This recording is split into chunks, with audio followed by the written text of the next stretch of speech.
Good evening. Can we please stand for the Pledge of Allegiance?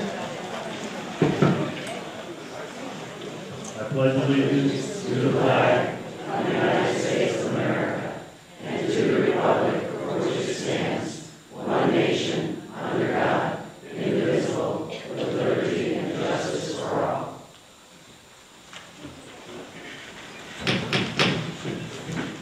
The November 26th meeting of the South Shore Falls Board of Directors will come to order. The first order of business is to certify that we have a quorum, which we do. All 5 board members are present. In your package there are the minutes of the October meeting. Have you all had a chance to review them? Yes. Anybody have any comments or suggestions? I have a motion to accept the minutes. So moved. Second. All in favor? Aye. Thank you all. And thanks for coming to this important meeting. I just have a few comments about how we got here. There are many new folks that have joined the South Shore Falls community in the past year. Each March, the association meets to elect members to the board.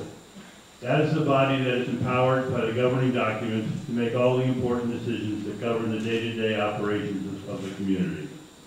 One of the most important items is adopting an annual budget for the association and setting the dues necessary to fund that budget. We have been working on this project for several months. The proposed budget has been posted on the website, and we have had 2 informal meetings to answer resident questions. Tonight we will hear and see a presentation by Gary Best, explaining how and why we got to where we are. I'd like to say a special thanks to Gary and the Finance Committee, and Sarah Kirkland, our treasurer, for all the hard work they put into this. After Gary's presentation, we'll answer questions that have been previously submitted by the residents. Some of them we've already answered at the other 2 meetings, but we'll run through them quickly for the benefit of those who couldn't come. And after that, the board will vote on adopting the budget. There's nothing else on the agenda tonight. So thank you all. We'll give your attention to Mr. Gary Best, the Sunset Falls resident. He did this last year, and everybody had a great time and really understood the budget. Thanks, Gary. Thank you, Wayne. You're welcome. I'm not sure about great time last year, but I think we got some information out. So if you were here last year, this presentation is going to look somewhat similar to what we did last year. I'm going to focus on the big categories of the budget in a little bit, but we want to take some time and give you a better, deeper explanation of how we arrived at this year's budget, the thinking behind it, the concerns we had as a finance committee and as a board, so that you can really understand what we're trying to do with regard to the community and the community's financials. We have our slogan, building a bridge to a sound financial future, and we are taking that very seriously, and we want to make sure that we protect this community as it moves forward, and now that we've completed the transition from a developers governed community to a shared governance community to a community now governed by its homeowners. We want to make sure that we have that financial stability. So that's what I'm going to be focusing on as we go through the first 6 or so slides this evening, and I think, in my view, those are the most important.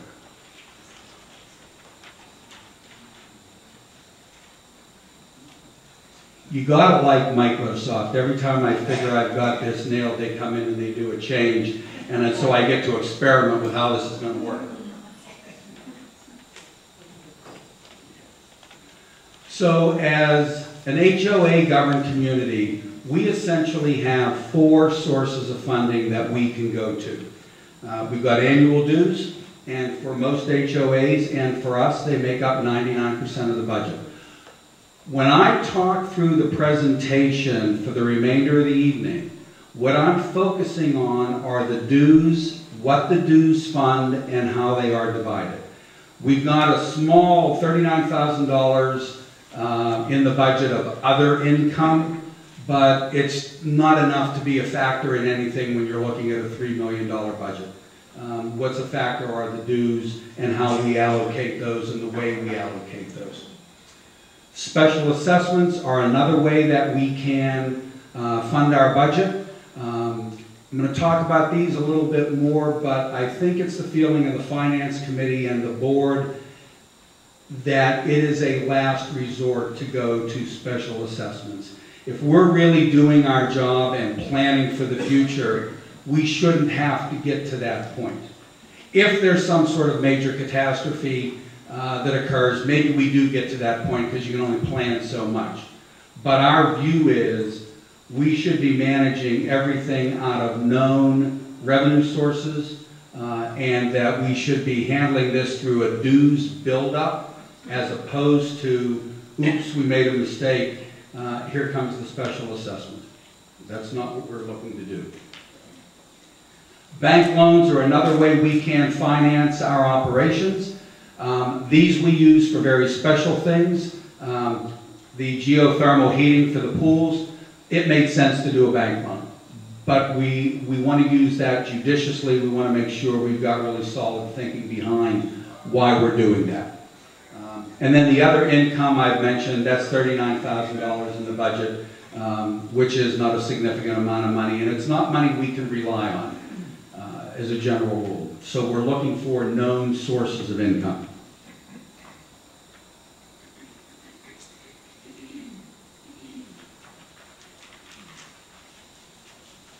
Okay. We have a lovely document. I don't know if you've seen it.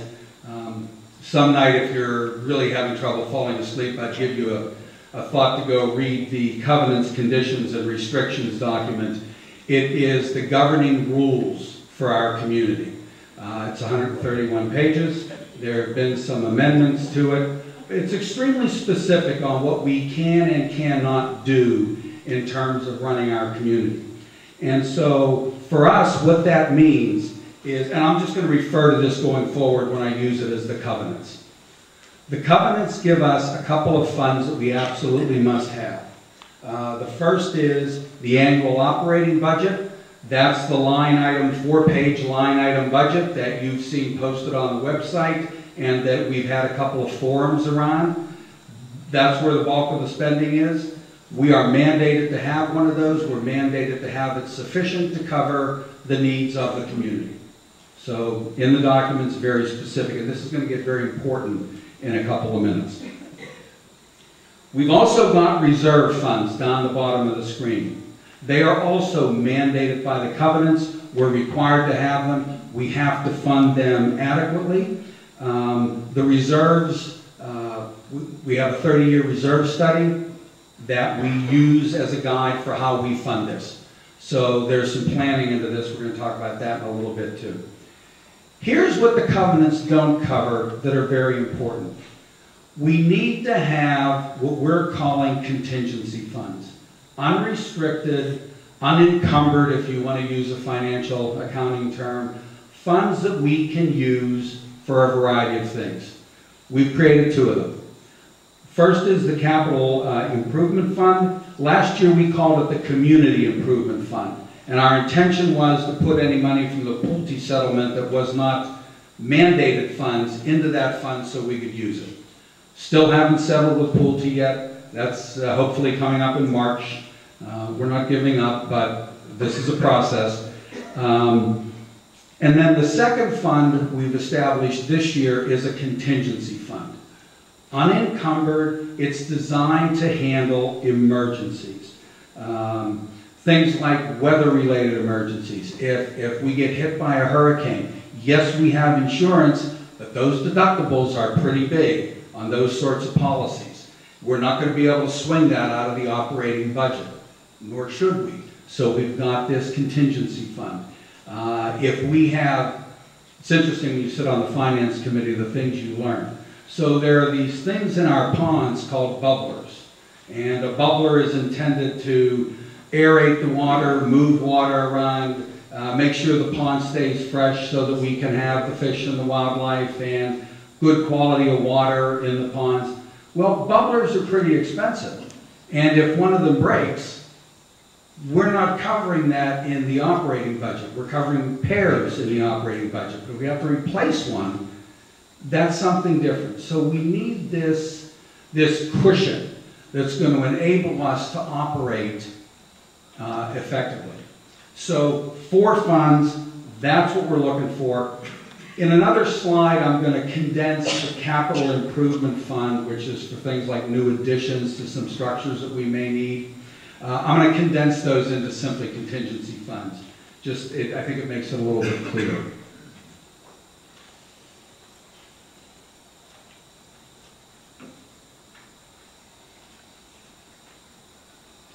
So here was the challenges that we saw coming in for this year. We need to ensure a desirable, financially sound community. To do that, we have to maintain adequate reserves, and we believe we need a fund, contingency fund, for mid-range costs around repair and refurbish. What the board has done is we've already got a 30-year reserve fund that is updated regularly, so we know what we need to put into those. We have conducted a road repair study, so we're able to project out for the next several years how and when we're going to need to repair roads. If they, I'm going to use the word deteriorate at a normal rate, if they're not washed out by a hurricane or something like that, just normal wear and tear, we know what we're going to need to do there. We've got a 5-year landscape plan. I'm not a gardener by design. I'm not a gardener, but what I have learned over the time is plants have a shelf life. They need to be replaced. If you don't know anything about it, it may look like a great plant. If you know something about it, you look at the plant and you say, why do they have that plant? It needs to be replaced. So we've got a landscape committee. They're working on making sure that we are starting a formalized program to rotate through the community and do what we need to do. That's stuff that's already in progress. The other thing that just started is we want to prepare a high-level revenue and expenditure plan so that we can have a sense of what are we going to need, what does that mean vis-a-vis the dues. We'll be able to make some projections so that it doesn't come as a complete surprise when we get to budget time. You already know what the thinking is. Maybe they go up, maybe they don't. But we're going to have a we're going to have a much better understanding of what it is we need. These board actions, very particularly the 5-year landscape plan and the 5-year revenue expenditure plan, are pretty important. When Pulte was here as the builder, or whoever our developer was, what we have to be really clear on is their role was to build and sell houses. That's all. And so they made this community as attractive as possible to build and sell houses. Some of those decisions were reasonable decisions. Some of those decisions weren't so good. They put in a lot of non-Florida native plants. They put in some invasive species because they look nice. Now there's a move in Florida as a state to get rid of the invasive species, to go to Florida-friendly native plants. We're trying to go along with that because over the long term it makes sense, but we've got to kind of catch up on that. The other thing that was not clear to me until I got on the Finance Committee, but is that Pulte supplemented the annual budget. If something went wrong, they fixed it. And sometimes, in the early days of the community, 04, 05, it was mostly Pulte's money. As more folks moved in, as the HOA began to grow, it started to balance out. But as late as 2014, Pulte, and that was the last year that Pulte was fully here, they contributed $389,000 to the budget. When we hit transition in 2015, that money all went away. It's now up to us. And so we've got to kind of figure out what do we do now that this secret benefactor is gone and they're not putting in the money anymore. I talked a little bit earlier, a couple of slides back, about special assessments. Don't know if any of you were on Next Door Neighbor, and I think it might have even been in our discussion pages on the South Shore Falls website. But about 4 weeks ago, somebody was commenting that they just received, or were going to receive down at Mirror Bay, a $7,500 special assessment. Now, I don't know the payout schedule of this, but just something to think about. If that payout schedule is immediate, that means you've got to come up with $7,500 for Mirror Bay to do whatever it needs to do. If they say you have a year, well, that's $625 a month on top of your dues. If they say it's over 7 years, and I don't know this, I want to give you some numbers, that's $89 a month over your existing dues.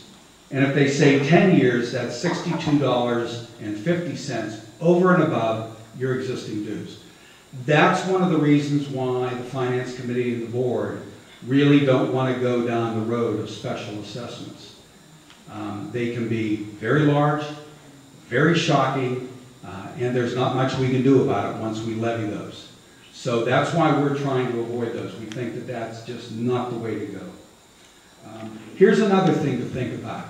If we don't have our reserve funds funded sufficiently, and if we don't have sufficient contingency funds, and you decide, or I decide I want to sell my house, and I find a buyer, and my buyer needs a mortgage, mortgage companies look at reserves and contingency funds. And if they believe us to be underfunded and financially unstable, they can say no mortgage. Now, if I can find somebody to buy my house who has cash, I'm okay.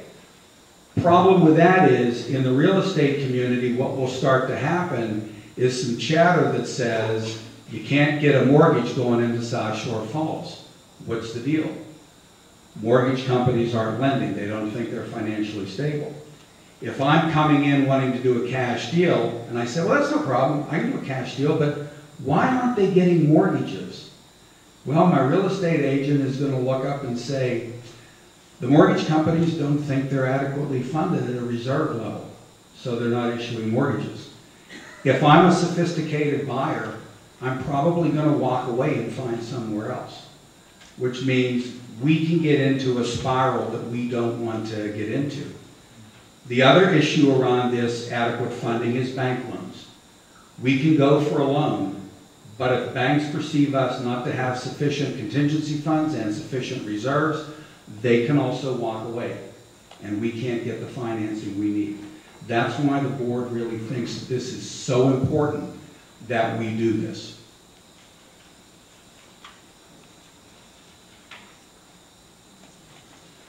So here's how the money kind of rolls out in terms of this year's dues increase.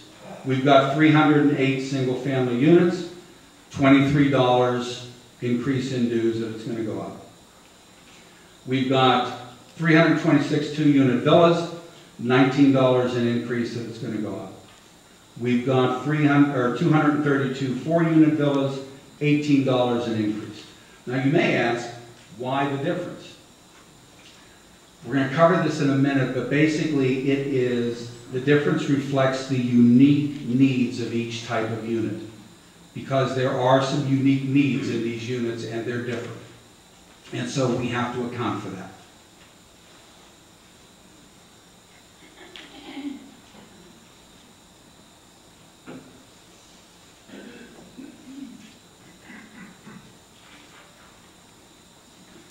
Here's how the dues break out. So for single-family units, common expenses. These are all the expenses associated with any area of the community not covered in an individual deed, the common areas. Everybody pays for those equally. So clubhouse, landscaping in the common areas, landscaping around the pools, all of that is common. The sloping sides of the various canals we have in the community, the various ponds we have, all common area. Anything we're doing there, everybody pays for that equally. So that's $184 per unit across the board. Common reserves. This is the new capital improvement and contingency fund. Again, these are for common areas, not unit-specific areas. So the money we're putting in on a per unit basis, $39 a month per unit. Unit expenses. This is the unique stuff around each type of unit. So for single-family homes, we've got more grass to cut around the property you have than we do for villas or for unit villas. We've got roof issues in the villas because they're shared roofs, and we don't want to have neighbors fighting with one another over what gets fixed, when it gets fixed, or how it gets painted. Those sorts of things are unique to those type of units. We've got to cover those. And so you can see that in that uniqueness, now we've got some variation in our expenses across the units.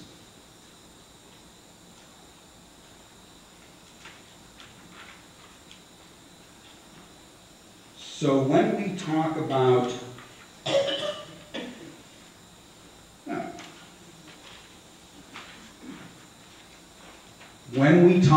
the total budget from a dues perspective, here's what we're looking at. And as you can see, it's an increase of 7.1% over the 2018 budget. That's essentially coming from two sources.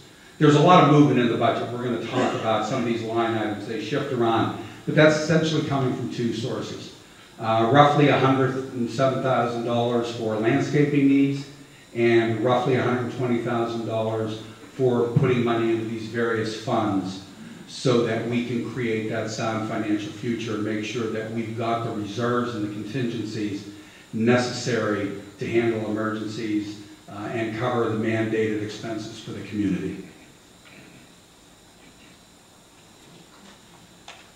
So I'm going to go relatively quickly here because you can see these, but basically in the administrative expenses, we've gone down $13,000 over last year. Some of that is cost savings with new copier and some other things. Not a big amount of movement, but we're spending $13,000 less, so we're working to manage the money. Insurance, very small increase. A little bit of changes in some premiums. Not a big deal, I don't think, when you're looking at $54,420 is definitely a manageable kind of increase. Contract services. This is 42% of the budget. It makes up a fair portion of our budget. This covers a lot of stuff. It covers down to earth. It covers castle management. It covers anything we do that requires a contract to bring somebody in. So this is a pretty big chunk. We don't have our own community staff, the gatehouse staff, the clubhouse staff. They're all from contractors. And so as we see movement in this, $107,000, this is the largest spending category. The biggest movement is in landscaping and ponds. Let's talk a little bit about ponds. This is another thing that you learn when you move from New Jersey and you don't have ponds and you come down here. The ponds are nice. They give us a gorgeous aesthetic. They give us some wildlife. We've got some fish. We've got birds, a couple alligators. I mean, they create a pretty nice atmosphere. That's not their key role, though. Their key role is all of our irrigation water comes out of those ponds. And so we've got to keep that water as clean as we can, and we've got so that we can draw the irrigation water out. We had friends that left this community, didn't realize that the irrigation came from our ponds, moved into a new community, and their new water bill is $100 a month. Before they did anything, it's $100 a month to keep the grass green. So we've got that that we're using our ponds for. The other thing the ponds do that's really important is that they are designed to catch water in the event of a water event. A hurricane comes in here, water starts moving in out of Tampa Bay. I live over on the Loop, Sunset Falls Drive. If I can walk straight across and go across the marshlands, I'm not all that far from Tampa Bay. And so if we get a blow that comes in the right way, does all the right stuff according to the hurricane science, we're going to have water moving in. Those canals are designed, the ponds are designed, the walking trail is designed, the area behind the walking trail up on Cedar Falls are designed to take water. That's what we want them to do. In order for them to do that correctly, we got to make sure that we don't have too much silt in the ponds. We've got to make sure that we don't have a lot of overgrowth in the ponds. There's a lot of maintenance that goes on that we need to be conscious of. Some of it's covered in the line item budgets, some of it's covered in contingency funds, and some of it's covered in mandated funds. It all depends on the specific use we're talking about. So while this looks like a big number, there's some pretty important stuff going on with regard to us managing the ponds. And then again, we've got the landscape replacement, refreshment around plants, trees that have gotten too old, they've outlived their usefulness, and we need to replace. So that's where the $107,000 is sitting, by and large.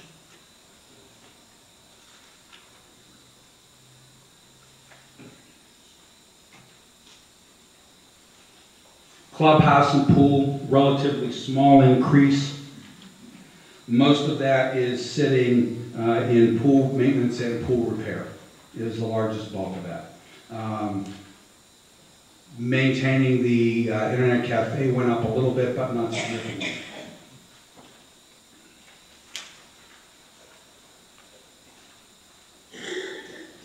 Repairs and maintenance, a little bit of a decrease this year.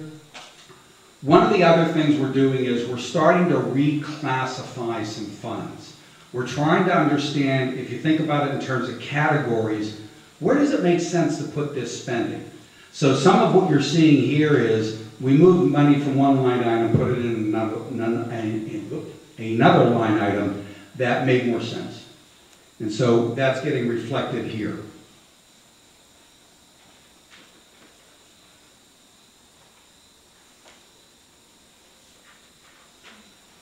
Utilities have gone up a bit. Largest increase being we discovered an accounting error that caused a series of ripples in this. It's been corrected, but we're seeing that correction show up in a little bit higher utilities than we've had in the past.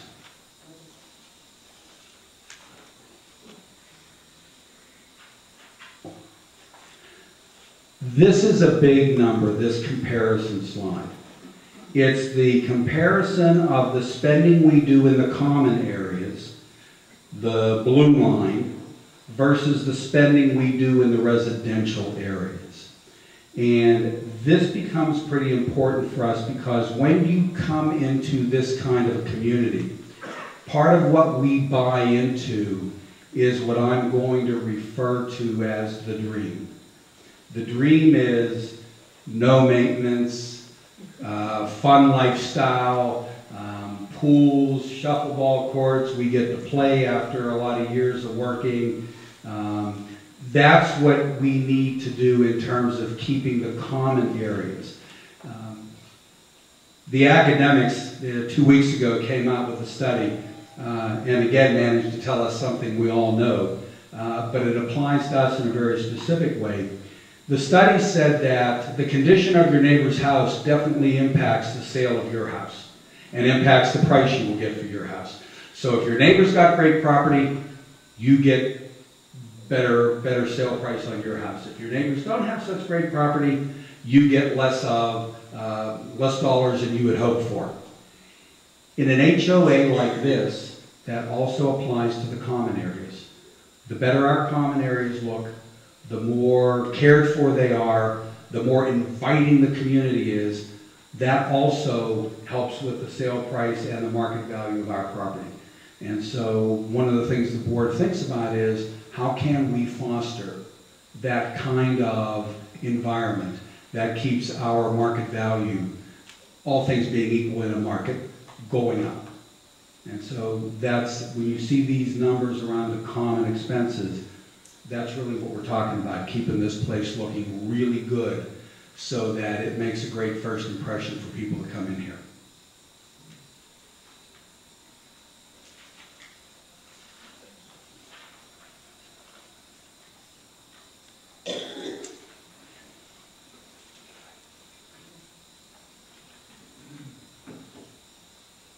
Just a couple more and I'm done.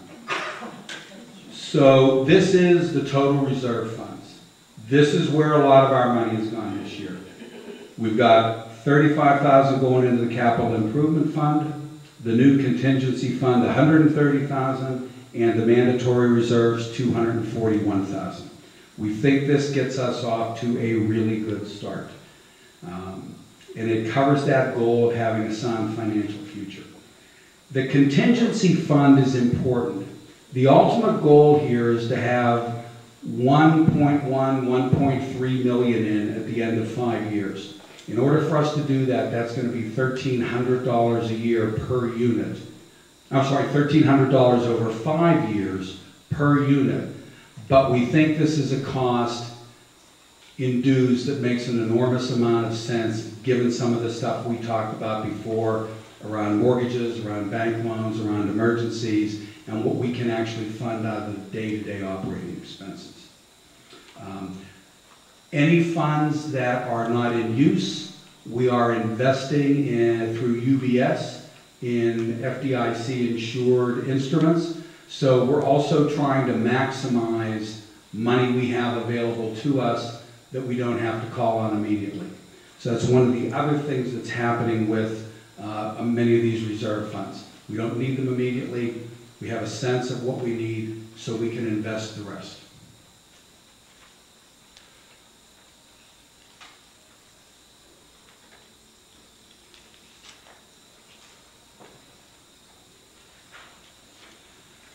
At the time we put this together, the estimated value of all homes in South Shore Falls is $200 million.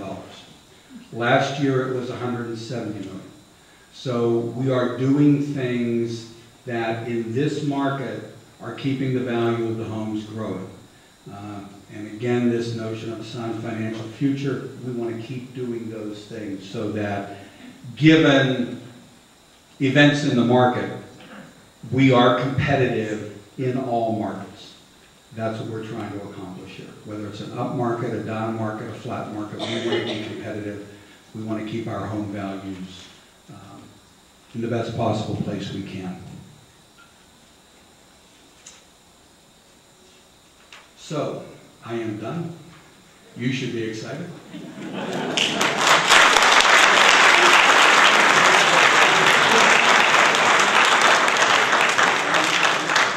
It's all yours. Thank you very much, Gary. That was great. It brings home a lot of the things we've been talking about for the last couple of months.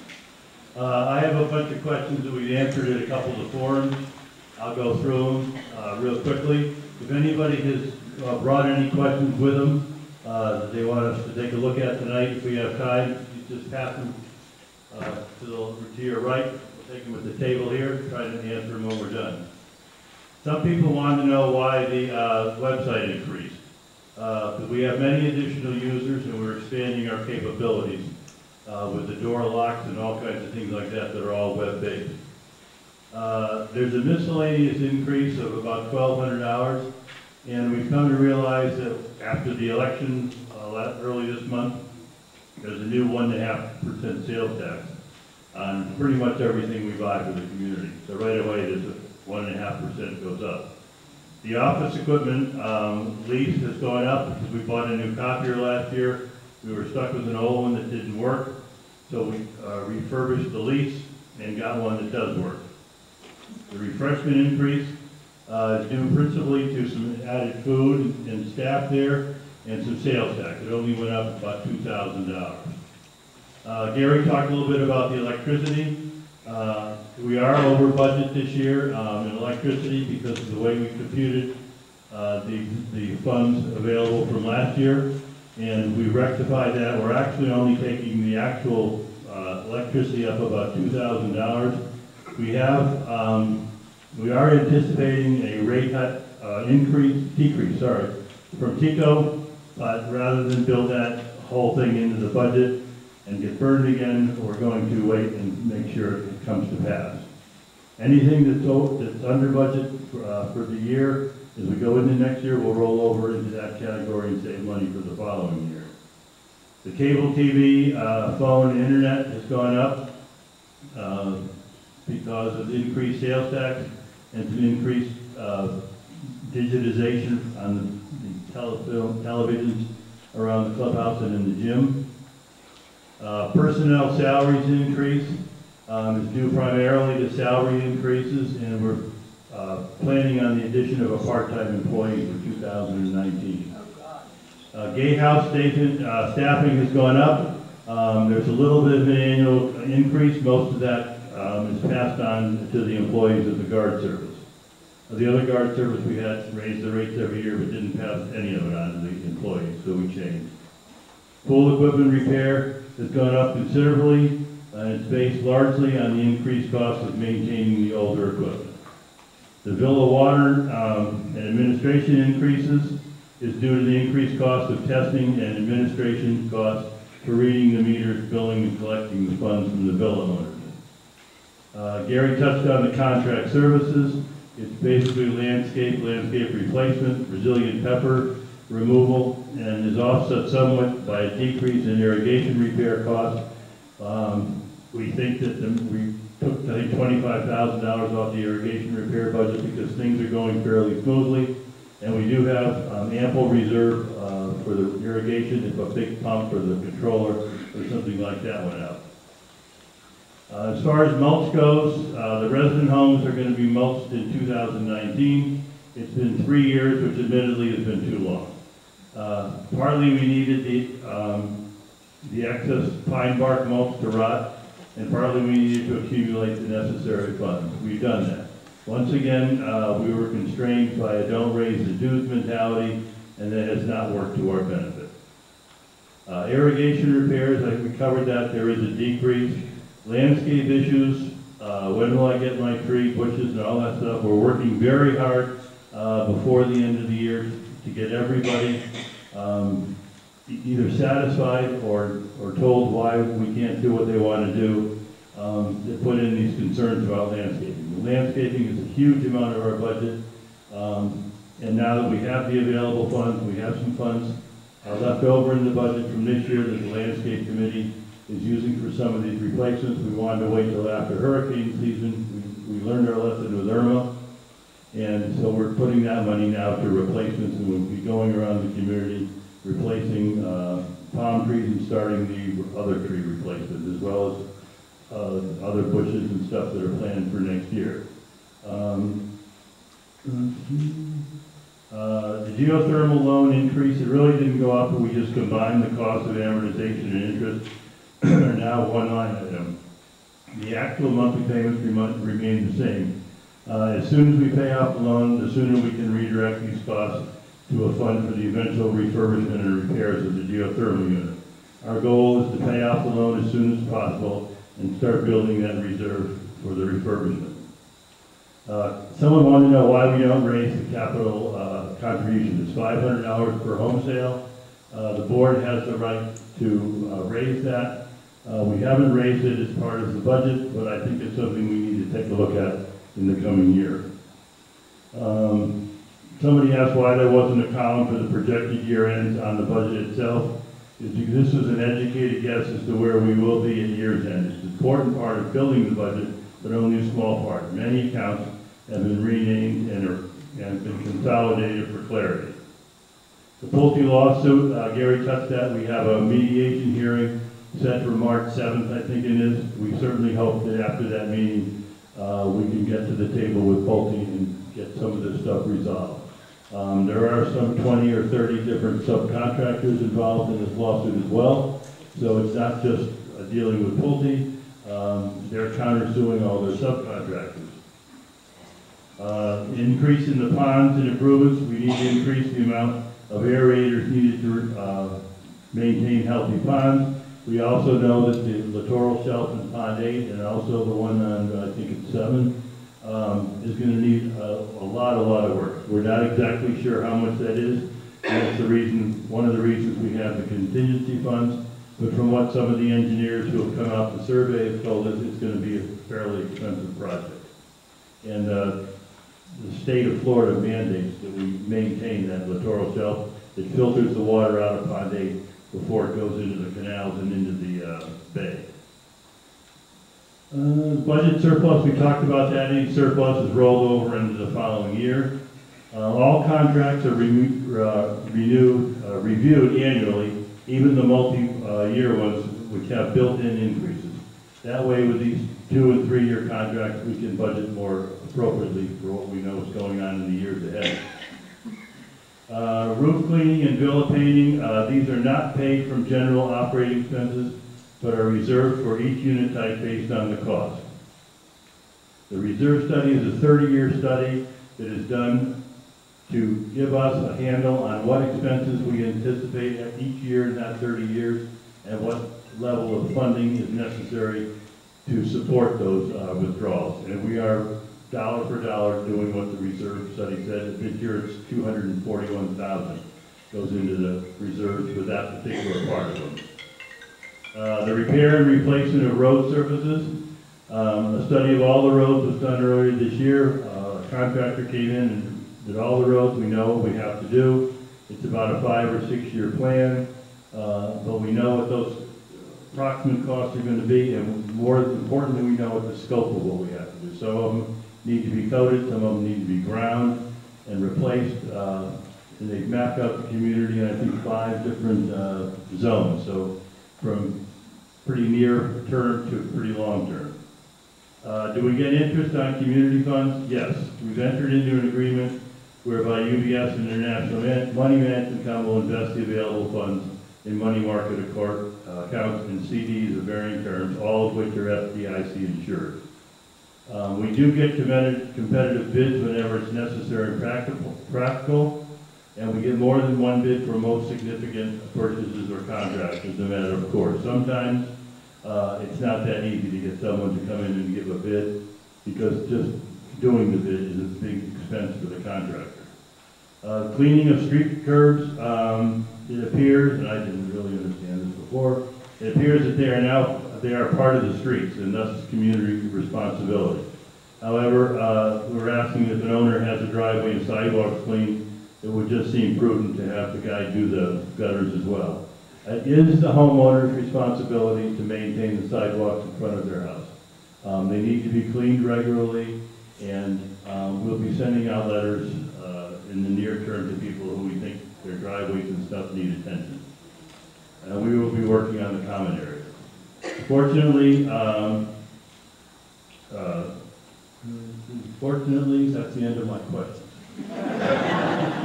Did anybody ask any other questions over? Anybody have another question? You wrote down, they want to? Anybody wrote any questions down? They want to pass down? Okay, well, thank you very much. It's now time for the board to consider whether or not we want to adopt the proposed budget. You all have one in front of you. Anybody have any questions on the budget?